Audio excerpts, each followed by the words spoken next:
Lo que somos y lo que no somos.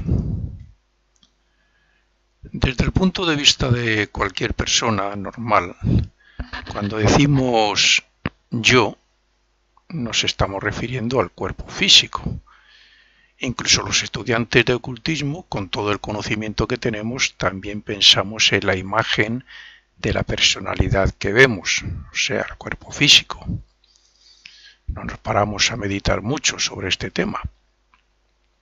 Por un lado es lógico, el yo lleva renaciendo en cuerpos millones de años y tiene tan centrada la conciencia en el mundo físico que la personalidad, nosotros aquí reencarnados, no nos acostumbramos a pensar y actuar como el verdadero ser que somos allá en los mundos superiores. Pero si a nosotros, estudiantes esotéricos o de ocultismo, nos ocurre eso también, es cierto que sabemos que no somos el cuerpo, sino el resultado de una involución del espíritu en la materia y de un desarrollo de diferentes cuerpos, siendo el cuerpo físico el más desarrollado y del cual nos servimos para experimentar y para evolucionar aquí en la Tierra hasta poder volver de nuevo a nuestro hogar, donde Dios nos puso. Sin embargo, la ciencia no sabe ni admite nada de esto, con tal de no reconocer que hay otros mundos de materia más sutil, donde habitan otros seres con cuerpos etéricos, o que nuestro verdadero yo pertenece a este mundo, no pertenece a este mundo, ni es el cuerpo físico o la mente, como muchos piensan. Aunque se encuentren con mil interrogantes que podrían tener respuesta en la filosofía oculta, no quieren admitir que la filosofía oculta tiene una respuesta que cada vez satisface más a las personas que buscan saber el porqué de ciertos misterios. Si analizamos nuestro cuerpo, podemos comprobar que somos energía, o sea, el átomo y los elementos que lo componen, y en esas subpartículas, y a su vez esas subpartículas se dividen en otras.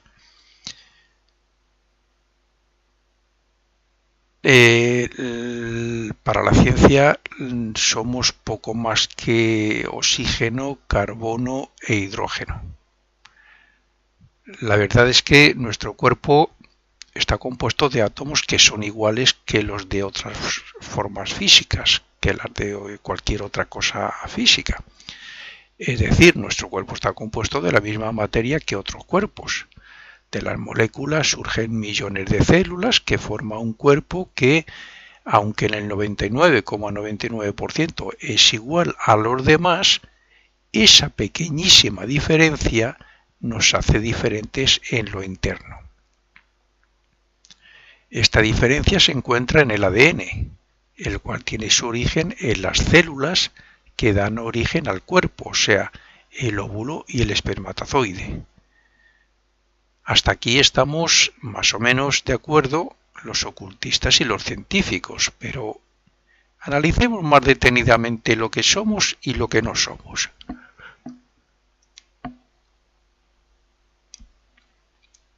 Comencemos por comentar algo sobre los ojos. Cuando decimos que vemos con los ojos, no es así. Los ojos son unos recolectores de luz, la cual retienen para producir unos impulsos eléctricos que llegan al cerebro, donde el cerebro, interpreta o ve, entre comillas, la imagen que están captando los ojos. Es decir, la luz choca contra la córnea, de ahí pasa a la pupila, luego al cristalino de proteínas y después pasa a la parte posterior o retina, donde los fotorreceptores de luz la convierten en impulsos eléctricos y los envían al cerebro.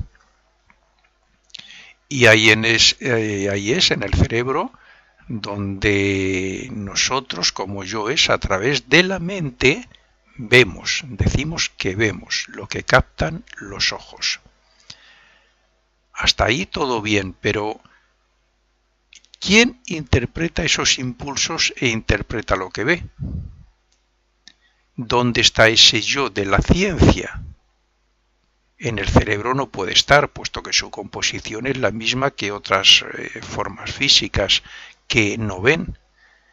Es decir, su composición es átomos, moléculas y células.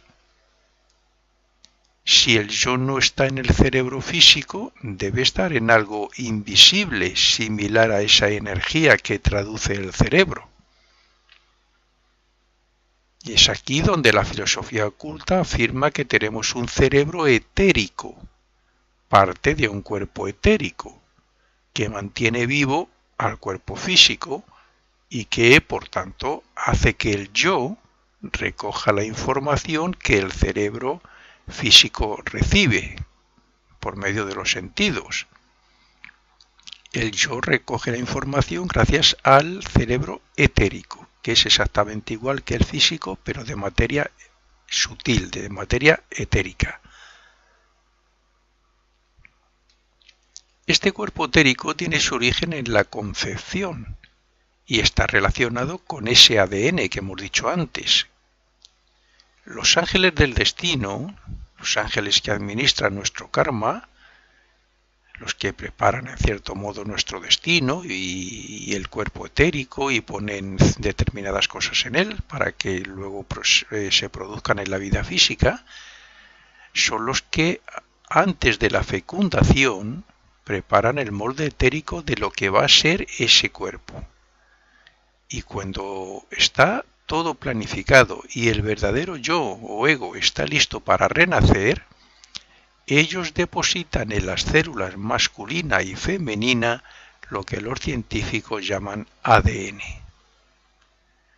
A partir del genoma de esas células se formará el cuerpo físico sobre el invisible y energético cuerpo etérico. Pero si bien esto está relacionado con la imagen física tal y como la ciencia está investigando y trabajando a través de las áreas del cerebro, ¿dónde está, si estuviera en el cerebro, las emociones, los sentimientos, la intuición, inspiración, voluntad, etcétera? ¿Dónde estaría todo eso?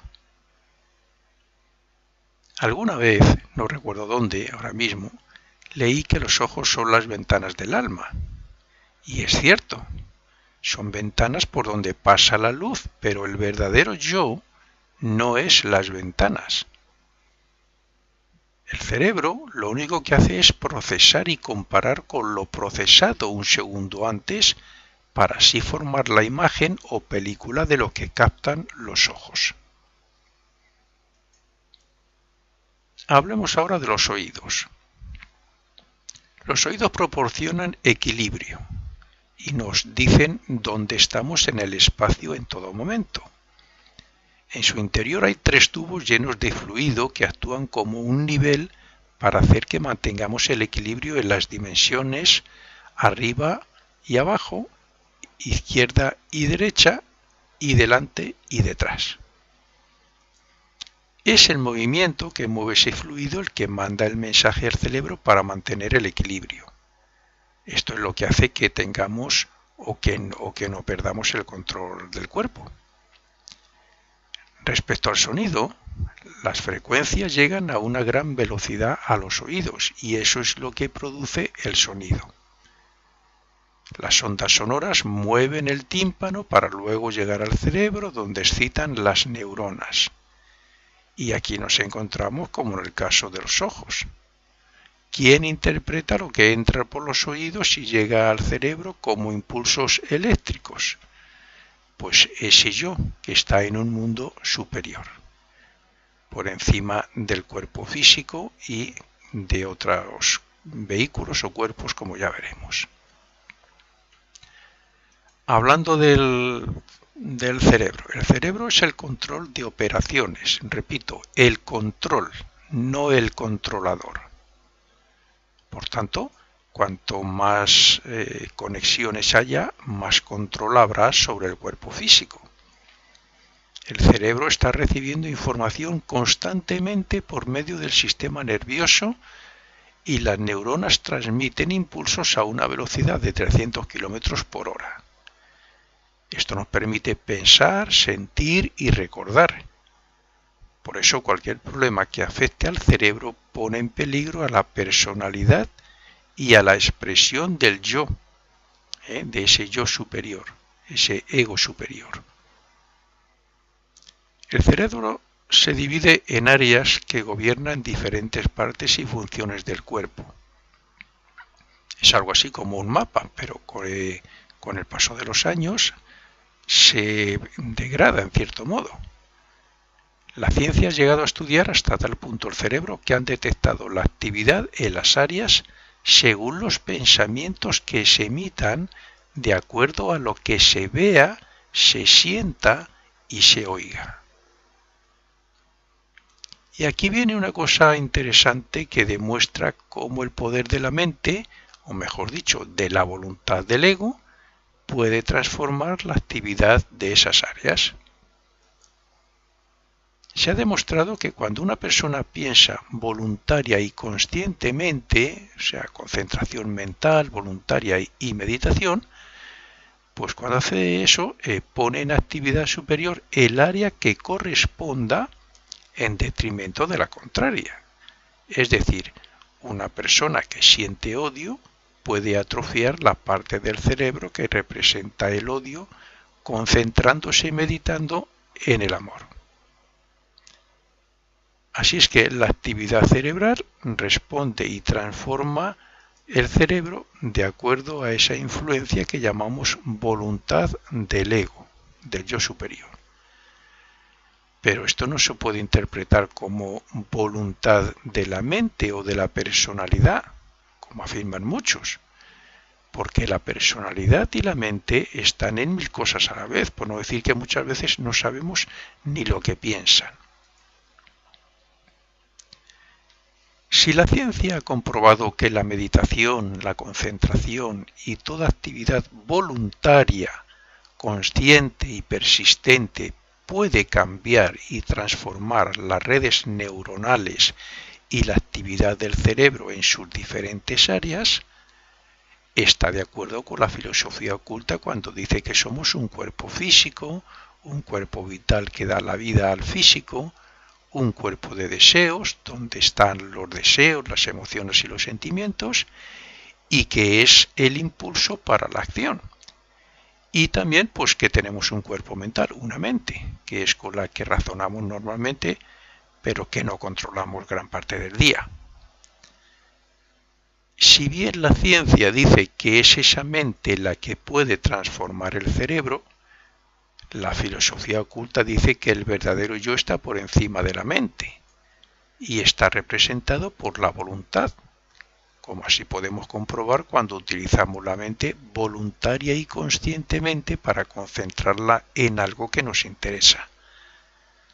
Así es que el yo, la voluntad, no está en el cerebro tampoco. Por tanto, la ciencia viene a demostrar que el ser humano es quien, a través del cerebro, gobierna el cuerpo físico y es consciente de lo que le rodea, pero no dice nada sobre dónde está y qué es exactamente el ser humano. Sin embargo, aun basándonos en lo admitido por la ciencia, está claro que por medio de la voluntad nos podemos hacer mejores personas, desarrollando nuevas áreas relacionadas con el amor, la fraternidad, el altruismo, la compasión, etc. en el cerebro. Una nueva actividad voluntaria y consciente altera, cambia las conexiones en el cerebro. La persistencia y la repetición relacionadas con el cerebro etérico serán las encargadas de sentar las bases en el cerebro físico. La filosofía oculta enseña que la repetición es la clave que está unida al cuerpo etérico para que hagan una serie de transformaciones, dependiendo de lo que queramos hacer, en el cuerpo etérico y más concretamente en el cerebro etérico. Y a partir de ahí, bueno, pues iremos eliminando la actividad de otras áreas de la naturaleza negativa que impiden nuestro crecimiento espiritual y nuestro progreso en la vida. Incluso sin enfocarlo a través de la neurociencia, se sabe que una persona que deja de criticar y cuando lo vengan pensamientos o deseos de criticar, pone su voluntad y se pone a hablar de las virtudes de esa persona que quería criticar, terminará venciendo. Las virtudes terminarán haciendo que desaparezcan las críticas, los defectos que normalmente se criticaban de la otra persona. Pero eso a través de la repetición, que se relaciona, como digo, con el cuerpo etérico, con su cerebro etérico, que a su vez hace que se transformen, que se conexionen nuevas áreas de neuronas en el cerebro físico. Esta nueva actividad, que se convertirá en buenos hábitos, tendrá su repercusión en los cuerpos de deseos y mental. Si hacemos eso, nuestros deseos y nuestra forma de pensar también cambia a la misma vez sobre esa persona y sobre todo lo que hagamos en este sentido. En el cuerpo de deseos habrá cambios porque se estimularán nuevos y elevados sentimientos y deseos de desarrollo espiritual. Y en el cuerpo mental porque buscará y deseará trabajar con nuevos y elevados ideales. Además, y por otro lado, el pensamiento positivo mejora la salud física y mental y cierra nuestra aura a todo lo negativo que pretenda entrar. Cambiar la forma de pensar no es solo cambiar la actividad neuronal del cerebro, sino que, como dice la filosofía oculta, cambia la personalidad. O sea, cambia el carácter, los hábitos, los ideales, etc. Cambia el destino presente y cambia para bien el destino y el karma de la futura vida. La voluntad, el yo, a través del manejo voluntario de la mente para pensar en lo positivo, repercute en el cuerpo de deseos, haciendo exactamente lo mismo que en el cerebro.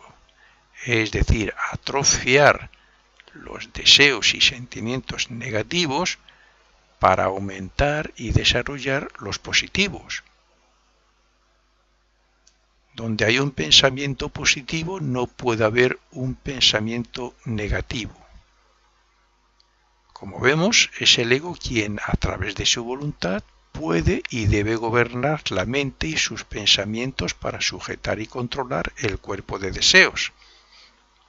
O sea, los deseos y sentimientos negativos.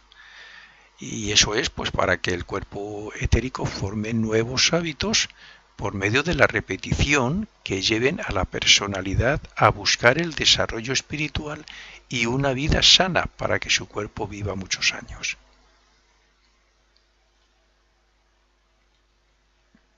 Pero volviendo a la ciencia y aprovechando que ahora en España se va a aprobar lo que se comienza a llamar el aborto libre, incluso por parte de niñas de 16 años, vamos a analizar lo que la ciencia opina sobre el nacimiento del cuerpo físico y lo que ocurre después de la muerte. La formación de un nuevo cuerpo comienza con la unión de las células, pero repito, formación del cuerpo físico, no del verdadero ser que está junto a la madre, pero fuera del cuerpo durante los primeros meses de gestación. Esa alma que va a renacer.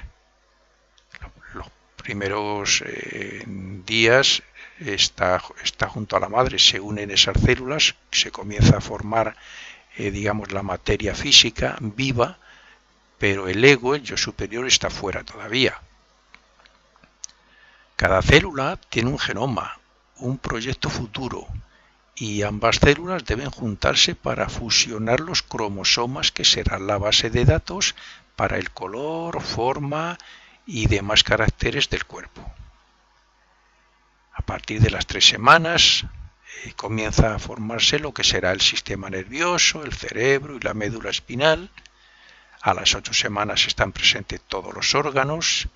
a las 9 semanas ya es un feto, según la ciencia, a las 12 ya respira líquido amniótico y a las 24 puede huir. A las 3 semanas aproximadamente es cuando penetra el ego para hacerse cargo de su cuerpo, el cual está construyéndose de acuerdo al futuro destino kármico que ese ego tiene pendiente según las obras que hizo en su anterior o anteriores vidas. Siempre de acuerdo, claro, al molde etérico que han construido y puesto en la matriz de la madre los ángeles del destino, porque es sobre ese cuerpo etérico sobre el que se va formando el cuerpo físico. ¿Qué entienden las personas que abortan por un ser vivo? Pues está claro que la mayoría de las personas no se parará a pensar que aunque no haya un cuerpo perfectamente formado, lo que hará que las células formen el futuro cuerpo de un nuevo ser es la vida. ¿Y qué concepto pueden tener estas personas sobre la vida cuando abortan tranquilamente? Pues me inclino a pensar que ninguno.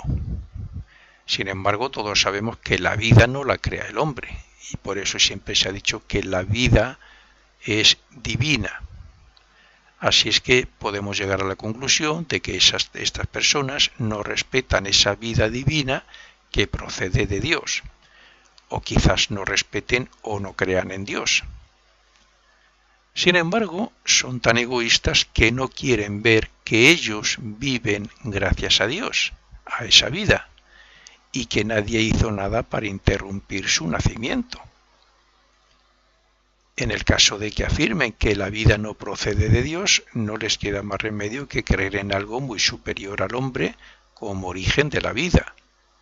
La pueden llamar naturaleza o como quieran, pero lo que sí está claro es que debe ser inmensamente inteligente, amorosa, comprensiva, tolerante, fraternal, etc., puesto que nos permite hacer todo lo que queremos, para bien y para mal. Lo que pasa es que cada cosa tiene su recompensa, buena o mala.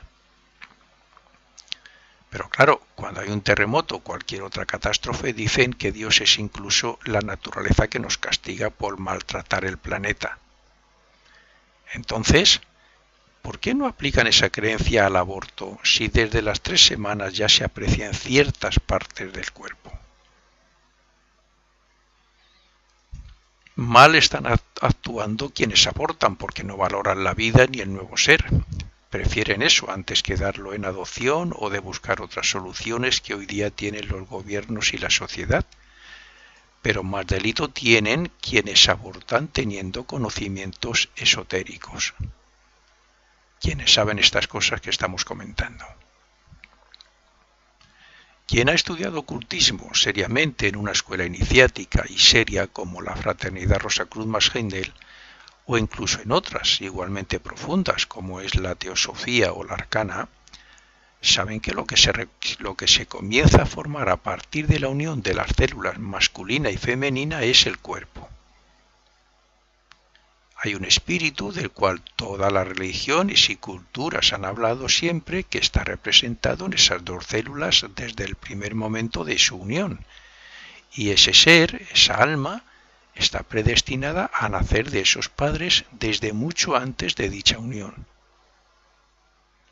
Todos tenemos lazos de unión con nuestros hijos, padres, hermanos y otros familiares y amigos. Y esos lazos o deudas, en muchos casos, hay que saldarlas de manera que todos desarrollemos el amor fraternal que siempre han predicado los grandes iniciados y maestros. Por consiguiente, a la luz del ocultismo, cuando se aborta, no solo se aniquila el cuerpo, sino que también se impide el renacimiento de un espíritu que tiene alguna deuda con esos padres y que viene para desarrollar nuevas cualidades espirituales y para evolucionar a través de cierto destino.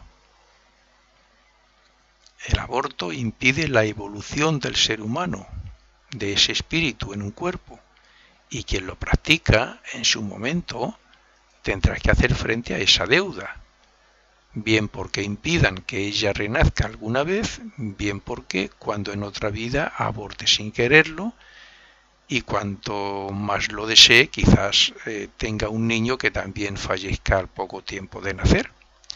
O bien porque otra forma de las que aplican los ángeles del destino, que son los que aplican el karma.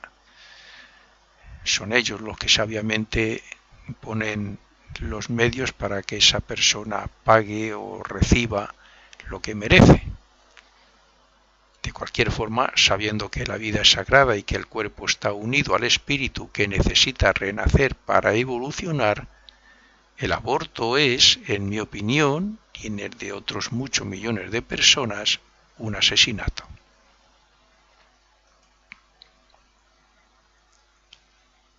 Hablemos un poco de la respiración. El aire pasa por la garganta, por la tráquea, de ahí va a los pulmones y a los alveolos. Luego sale de los pulmones para ir al torrente sanguíneo y así termina en las células de todo el cuerpo. El sistema nervioso, conectado al cerebro con la vista y el oído, es el que hace que el aire que pasa por la nariz y que nos produce placer o disgusto nos haga sonreír, relajarnos, etc., o todo lo contrario. Esto es gracias a los millones de células que inhalan los olores y que gracias a los miles de receptores comunican los resultados al cerebro.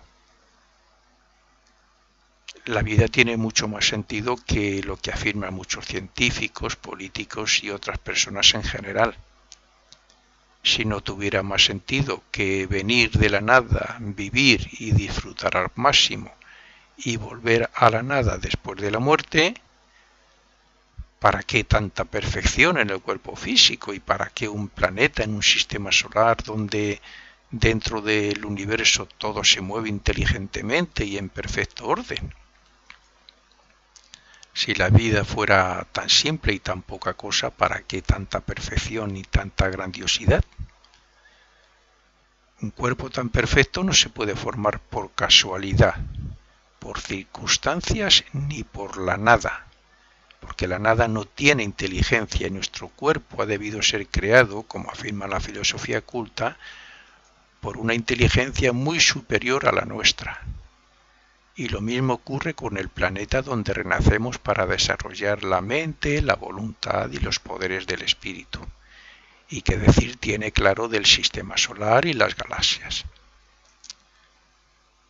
Si debemos progresar por medio de las experiencias en cuerpos físicos en este planeta, tendremos que guardar esas experiencias en algún sitio para poder elaborarlas o procesarlas.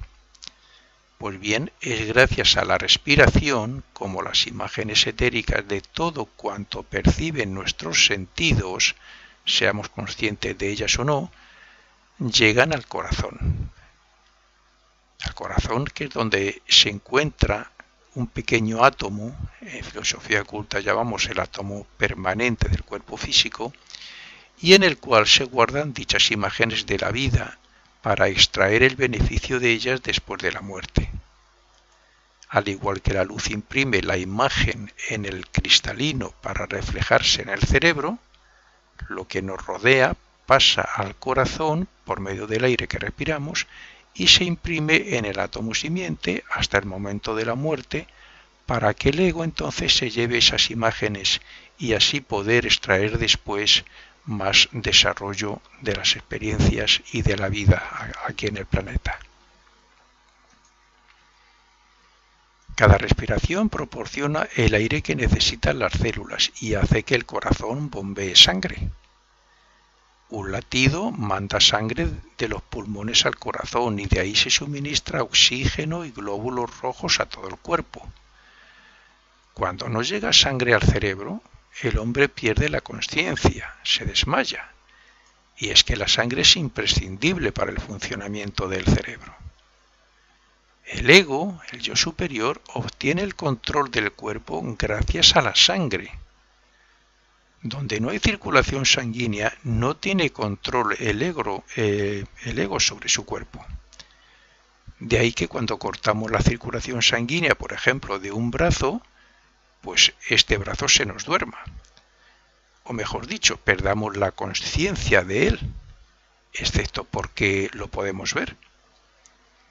Así es que, gracias a la respiración, extraemos el beneficio de nuestras vidas y gracias a la sangre, junto al cerebro y al sistema nervioso, tenemos control sobre nuestros cuerpos.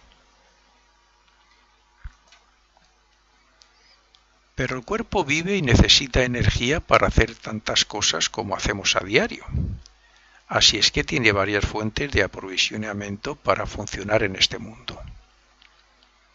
El cuerpo físico extrae principalmente su energía de los alimentos, la energía para gastar como combustible, o sea, los carbohidratos, y las proteínas y grasas para generar y regenerar las células y las neuronas.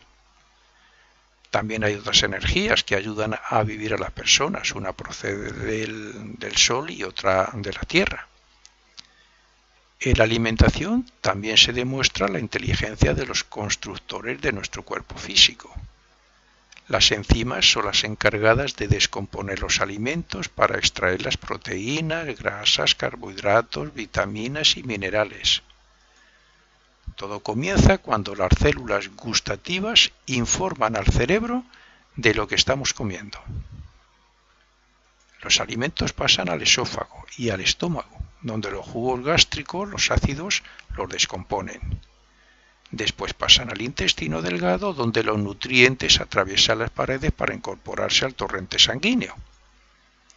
Estos nutrientes llegan al hígado, donde se seleccionan y empaquetan para distribuirlos. Por tanto, según sea la alimentación, el aire que se respira y la vida que hagamos, hablando de vicios, costumbres, higiene, etc., pues dependiendo de todo eso, así será la duración del cuerpo físico, aunque, por lo general, está previsto que nuestra vida sea más larga de lo que normalmente es.